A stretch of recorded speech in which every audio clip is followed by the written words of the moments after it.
What would be a foundation of a mission like right in my heart? Conversion. Conversion.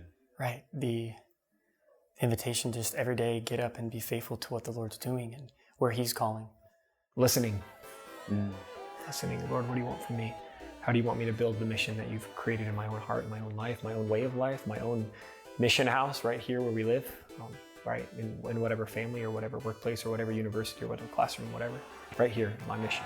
Be prepared to defend life. Jesus said to the crowd, "They will seize and persecute you. They will hand you over to the synagogues and to prisons, and they will have you led before kings and governors because of my name. It will lead to your giving testimony. Remember, you are not to prepare your defense beforehand. For I myself shall give you a wisdom in speaking, that all your adversaries will be powerless to resist or refute. You will be hated by all because of my name, but not a hair on your head will be destroyed. By your perseverance, you will secure your lives." What is required for someone to persevere during a time of persecution and trial and difficulty? A lesson I learned in novitiate that I'll never forget. When I came to New York, I was assigned in my novitiate to be the gardener. And I remember the novice master, when I saw this huge rose bush, I was just so proud of it. And it was nearing winter. And he said, "Prune it all down." I was like, okay. So I took a couple snips right there.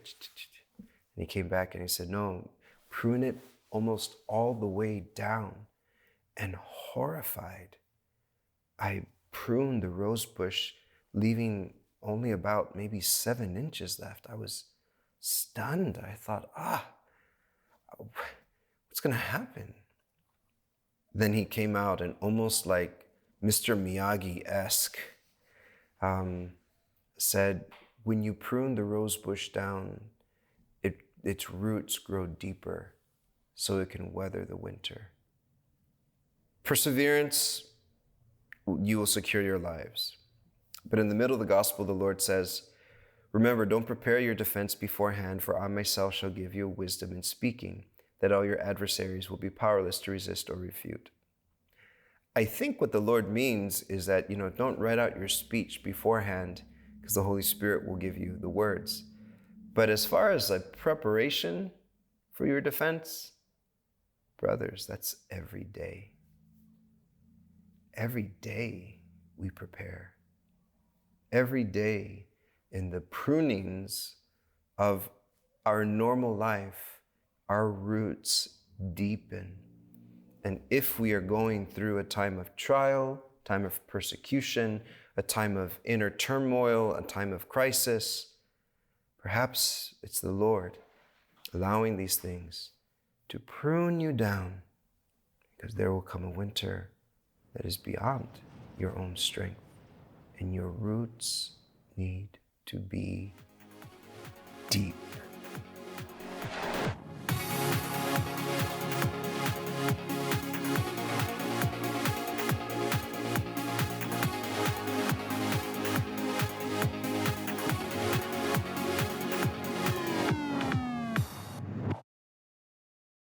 It makes me feel better to know things can get cut. Yeah. Oh yeah, for sure. All set? Okay. Hi, my name is Veronica Caballero. Wait, let me start again. Hi, my name is Veronica Caballero. Should I say my age? Hi, my name is Veronica Caballero. I am 21 years old. I live in New Jersey with my husband and my new baby girl, Gianna. I was born in Massachusetts in 1997. And then at the age of 4, after my parents split up, my mom and I moved to New Jersey to be with her side of the family. Growing up, she always instructed me in the faith, and she was always exposing me to new things. I prayed the rosary as a 9-month-old, and so she was always exposing me to different events and kids things and VeggieTales and a lot of just Christ-centered things. And I feel like growing up for me, a lot of that push, and it doesn't happen in every situation, but a lot of that push for me kind of like pushed me away. So much so that when I was around 11, 12, 13, she would keep inviting me to things, only it felt more like dragging. And so she would drag me to things, and I wanted nothing to do with the faith, nothing to do with the Lord, nothing to do with anything, which I'm sure was pretty hard for her. And so it kind of, after a while, she noticed that she had to kind of back off a little and stop talking to me about the Lord, but then rather she had to start talking to the Lord about me. And so what she did one Lent was, instead of giving something up like chocolate or coffee or whatever, what she did was that she added a rosary every single day for those 40 days of Lent, specifically for me and for the intention of, my conversion and just for me to grow closer to the Lord. And it became a habit where she would pray this rosary for me every day. And it's crazy because when she started doing that is when things started to change in my life. As a freshman in high school, I was trying a whole bunch of different things. You try to have new friends, try to go to parties, you try these different things, looking for happiness. And so that's what I was doing. Since I wanted nothing to do with the Lord, I was trying these different things, looking for happiness. And I found that I was happy for moments at a time, maybe happy for a Friday night. But then comes a Saturday morning, I was really depressed. And I went through a literal depression for about a year, and I was on medication. And I started thinking to myself, I'm like, okay, I'm trying all these different things subconsciously or consciously, looking for true joy, happiness, and I wasn't finding it. And I always remembered my mom growing up would always, it was always the Lord, the Lord, the Lord in the back of everything, in the background, in the center was always the Lord. And so I was like, okay, let me try it. If she says that this is something that's so good, I've never tried it before, I'm looking for happiness, let me try it. I got invited to this spiritual retreat by a Catholic lay ecclesial movement called Bonds of Marian Love, which started in Colombia 20 years ago, and it came to the U.S. Right around this time. And this retreat was really the turning point, I think, for my whole life. It was a spiritual conversion retreat, which they said, if you go in bad, you come out good, and if you go in good, you come out great. I think I was bad, so I came out okay. And then a couple months later, I did the same retreat, and I came out great, and now I'm a saint. Just kidding. But the second retreat was really what made like a radical change. I left that retreat, and I deleted all the bad stuff from my Instagram. I was like, I'm not going to talk to these bad friends anymore, and that was a real change. I decided to become a missionary for this movement. And at that first retreat, one of the talks was on relationships. And it just so happens that this talk on relationships was given by my now husband. And he was born and raised in Ecuador. It's funny because you pray for your future spouse for like wherever they may be, and mine was literally across the country, and so across the world in a different country. And so he was giving this talk, and since he had just arrived, he didn't speak English that well. So he was like, boyfriend, girlfriend, and I thought that was so funny. And so I became should I take a break? Am I going too fast? So this is how my husband and I met on this retreat. And I got to know him better. And as I got to know him, I'm like, wow, this guy is literally the coolest guy that I have ever met in my entire life. And I didn't like him at first, which I now say is a really good thing. Because I don't know if you can already tell, but I'm like a kind of a fun spirit, we'll call it that. I'm a little crazy and a little hyper, and so because I didn't like my husband in that way at the beginning, I got to be myself, and that was a beautiful thing. And I always tell young couples at first, it's so important to just be friends because there's no pressure, to act super like put together or extra, like this is not who I am. I got to be completely myself. And lucky for me, he fell in love with that. And so it was really good. We were friends with no pressure. We didn't know that we liked each other for I think about a year. This order I recommend to all people discerning dating. After that, we told each other we liked each other by mistake. That's a different story. We told each other we liked each other. That's how we know it was the Lord, because we weren't going to do it. I wasn't going to tell him I liked him. He wasn't about to tell me. Now we're going to start praying to see if it's the Lord's will for us to date. because at this retreat and as I started my conversion process, I was praying to the Lord, you know, the next guy that I date, I want it to be my future husband. I don't want to waste my time anymore. I don't know how you're going to do it, but the next guy, I want it to be him. And he was praying the same prayer. He said, you know, Lord, I don't want to waste my time anymore. The next girl I meet, I want it to be my future wife. And so that's why we really took it seriously and we were really discerning. We went to the beach with his little cousin as a chaperone. He was 7 years old, and on the beach, he wrote in the sand. He's like, I'm going to play in the sand with my cousin. And said, ¿Quieres ser mi novia? In Spanish, will you be my girlfriend? And he like got down on both knees. I guess he was really excited. And he asked me, and I said, of course, yes, we've been praying about it. And so we were dating for 1.5 years. In that period, I went off to college to Franciscan University. And in college, we were doing long distance. We both discovered that his love language is quality time, because I was away and obviously we weren't seeing each other that often. And so we were having a lot of issues, and I was sending him messages like, oh, I love you, I miss you, and that wasn't cutting it for him. I'm like, but why? And it was because his love language was quality time. He needed me back, and I think he knew that the only way to get me back was to propose. It was January 1st on the solemnity of the Blessed Virgin Mary. We went to Mass.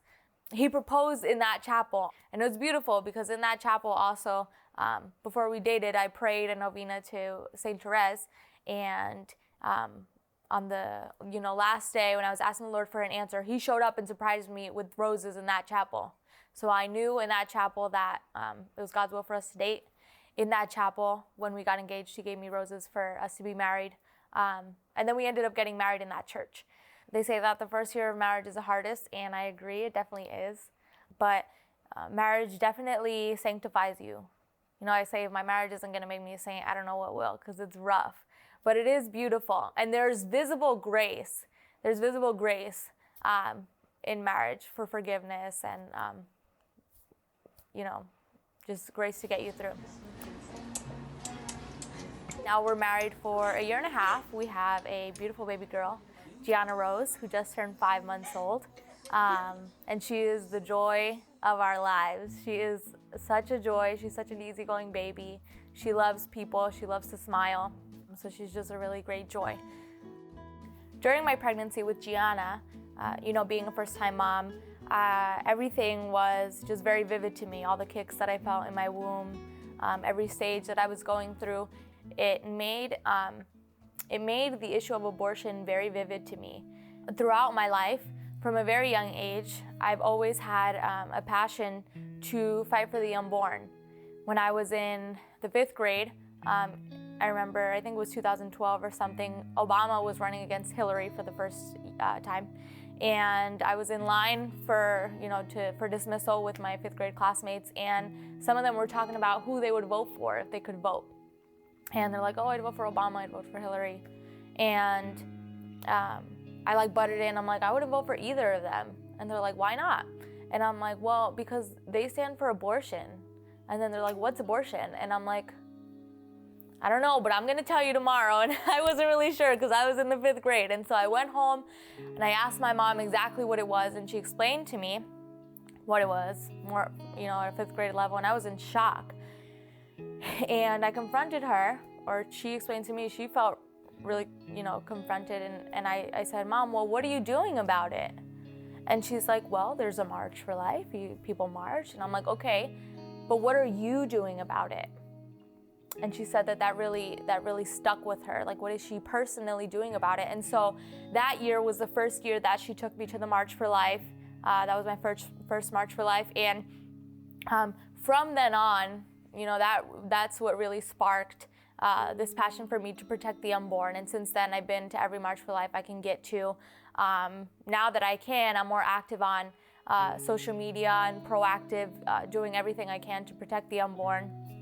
Now I work for an organization called LifeNet, and our mission is to promote equal rights for babies in the womb through education, advocacy, and networking. And we also promote the chastity message as an antidote or as a solution to the abortion problem. And so we go around to different schools, confirmation groups, youth groups, basically any venue that we get invited to speak about the issue of abortion, pro-life apologetics, how to defend the truth against abortion, and also talks on chastity, which are my favorite to give. And one of the projects that we're working on currently at LifeNet is called the 2020 Project. And the end goal of the 2020 Project is to promote equal rights for babies in the womb by passing legislation which would protect babies at 20 weeks by the year 2020. And so we have this symbol, just like many social movements, we know that symbols are very important. Just like, the breast cancer awareness symbol. We see the pink ribbon and we immediately know exactly what it means. Or the rainbow flag, we know what that stands for. And so we have our baby feet symbol with the color royal blue, and we want the symbol to be synonymous with the 2020 Project, so much so that people immediately see this baby feet and they know that that means equal rights for babies in the womb. So what we're doing with this 2020 Project is we're promoting a bill called the Pain-Capable Unborn Child's Protection Act.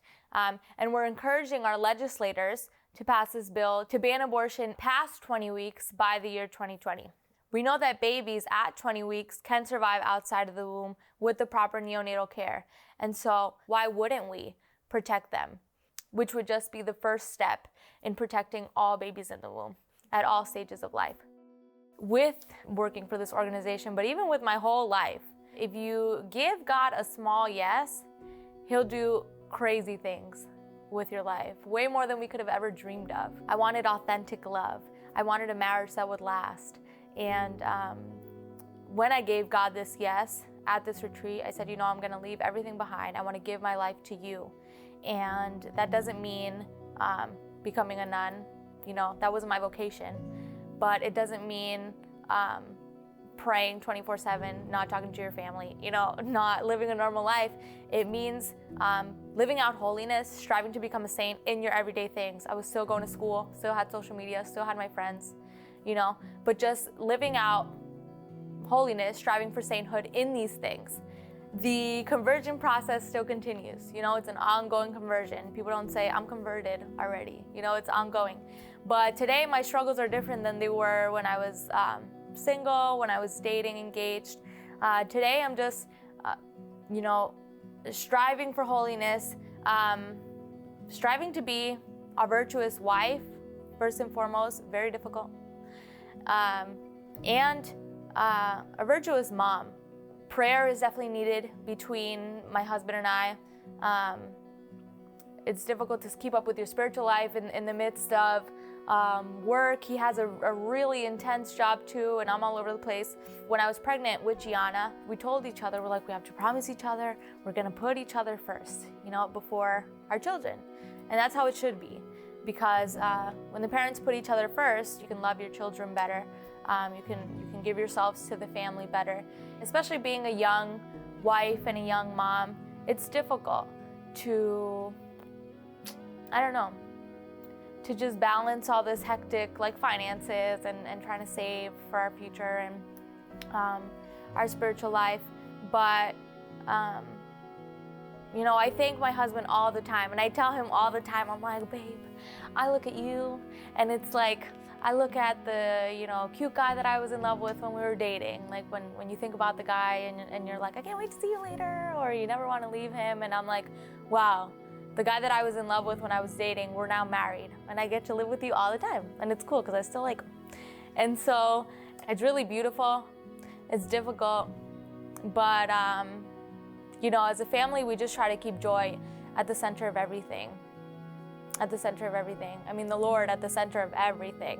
But just finding joy in the hectic things, when we lose our cool, or when the baby's screaming, or when we have 40 billion things to do. Just like laughter and joy are the center of everything. Just keep us, focused on our goal, which is to get to heaven. Was that real enough?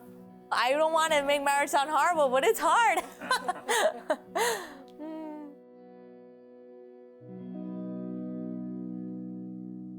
Welcome back to Icons, and brothers, we have a wonderful guest here with us. Distinguished guest. Very exciting. Holly Wright is here with us. She's one of the producers for Icons, and she is going to be assisting us as she always has, specifically with this wonderful young lady that we just met, Veronica. We just heard an amazing story of a young woman encountering the faith, overcoming common obstacles that are unfortunately happening more and more, divorce, influences that aren't holy, and how she navigated these waters. And now she herself is a parent. And amazing to hear a young woman say, I want to be a virtuous mother. I want to be a virtuous wife. But she kept it real. She said, it's hard, it's hard. And then leading to a pro-life leader who's just like so active in many beautiful ways to have laws that correspond with God's divine laws. Amazing stuff, brothers. One of my initial thoughts is that to be pro-life means to be a good mom. You know, and to be, you know, oftentimes, which is rightly so, being pro-life is, you know, associated with, you know, protecting the unborn, and as it should be. But oftentimes we can expand that concept of what it means to be pro-life, and trying to be a virtuous wife and a virtuous mother is what it means to be pro-life. It's great to have Veronica on to give witness to, the daily life, the daily circumstances, the ordinary life of a wife and a mother, and it's just great to celebrate that. I'm feeling a blanket thank you coming on. I don't know about you guys. I'm feeling it too. Go ahead. Mothers, thank you. Thank you for your countless, thankless sacrifices that you made for so many. Thank you, Mom of Father Innocent and Angelus. Yes. Thanks, who gave Mom. birth to triplets. And thank you to all you mothers. And thanks be to God for the mother of Veronica. I was going to say, thanks to Veronica's mom, right? Veronica's mom, I think was the way that Veronica told it was just, she became a witness in the story because, right, like moms have the mom thing in them, right? Where they want so much good for their kids. And sometimes moms can push it a little bit, right? You know, her mom was kind of like forcing it and kind of like force feeding, right? And for Veronica, it didn't work. And I think for most kids, it doesn't work because either they turn off or they try to take it in and it doesn't become personal. And then the first time they get to be on their own and they make decisions, they usually don't follow through. So I just thought it was beautiful that there's this conversion happened with her mom and the experience that her mom had. What was the quote, Father, that she's... Her mom said, I need to stop talking to my daughter about God and start talking to God about my daughter. What mother doesn't pray for their child, but with more earnestness to pray for, especially their adolescent child, which things get hard. I think for a lot of people, even parents sometimes think at 5th grade, you don't want to talk about these topics with your kids and that it's too much for them. But there's an age-appropriate way to talk to your kids about these things. But I think in some ways it's the little ones who understand this and say that this is terrible, this is so wrong, we have to do something. And as an adult, we sometimes shy away from those things. But the youth, that's the beauty of the boldness of the youth, that they want to make something happen. They're very justice-oriented. And so going to the March for Life can be a beautiful experience for the young person, seeing literally hundreds of thousands of other young people united for this cause.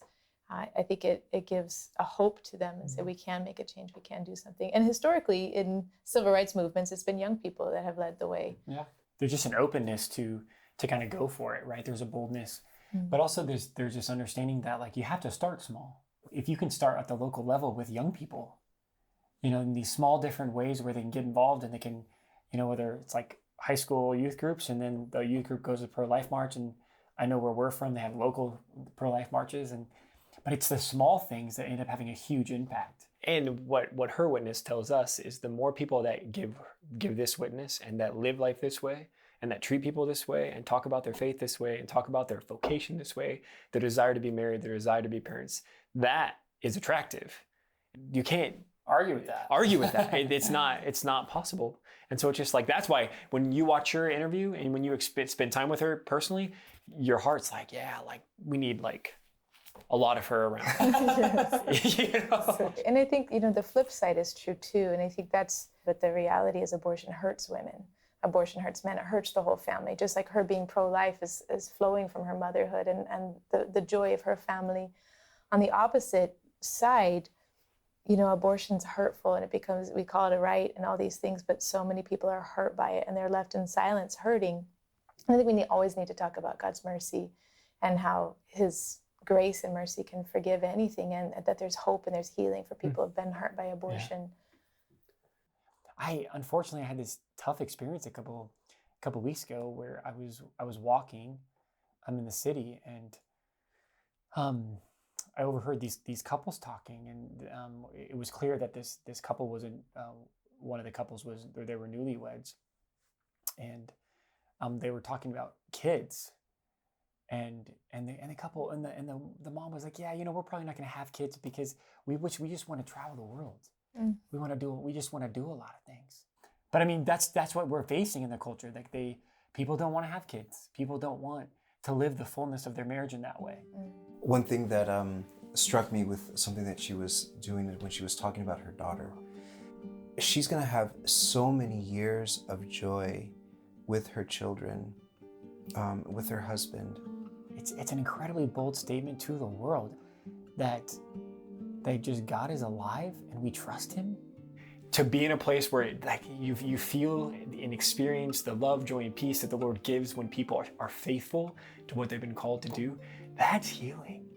And that's the healing that a lot of these people who might not know better or who have made decisions that aren't necessarily in accord with what we believe, that's the best witness. And so I just want to propose the idea that this healing will go out into the world as these couples are faithful to their vocations and are faithful to being husband and wife and parents. That's how the healing will be injected. Veronica and her husband doing what they do and living in the way they live is what we need to bring the healing to the culture that it needs.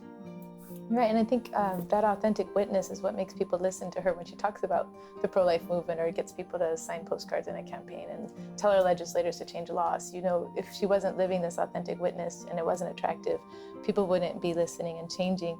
And I think it harkens back to the fact that if the baby in the womb is a burden, much like Father Innocent, the couple you're talking to that doesn't want children, it's because they're a burden. And that's kind of what our society says. If the children unseen are a burden, then that makes people in general a burden. That makes me a burden. That makes you a burden. And I think for young adults today, you're just a number. You don't have any purpose or meaning. You're replaceable. Yeah. And Veronica's witness shows, no, I'm a child loved by God. There's a plan for my life. Wow. Even though it's difficult, she said it's a beautiful life, and it gives hope to people. Yeah, amen. Well, bringing hope to people, not just in her story, but also bringing hope to people in, trust and hope in our legislative system, a bill to protect life. And, if anybody wants, we have these all over our cars and on our refrigerators, and I'm sure you can find them on the website that we're putting on the screen right now. But it's what's inspiring is that, like was mentioned earlier, every great movement that changed something in society really had young people at the heart of it. And we need more of them. And thank you for everyone who has been doing so much already in the pro-life movement. And we're very, very grateful. And one of the disadvantages of having Holly on camera is that we don't know how long we're supposed to be talking. It felt about right about 3 times. Cut! Veronica means vera icone, the true icon. And Veronica definitely, we just heard her life is a true icon of Jesus. We'll continue to pray for her and all these other people involved in the pro-life movement because they need our prayers. And guess what? Everyone should be involved in the pro-life movement. And because we're all called to be true icons. Amen. Amen. Let's finish up with a prayer. God is calling you to be a saint in the little things, in the everyday things that you do, giving him small yeses every day. And that's what will really change the world. So know my prayers for you out there, you guys watching. He really does do great things with our life if we allow him to do so. God bless you guys.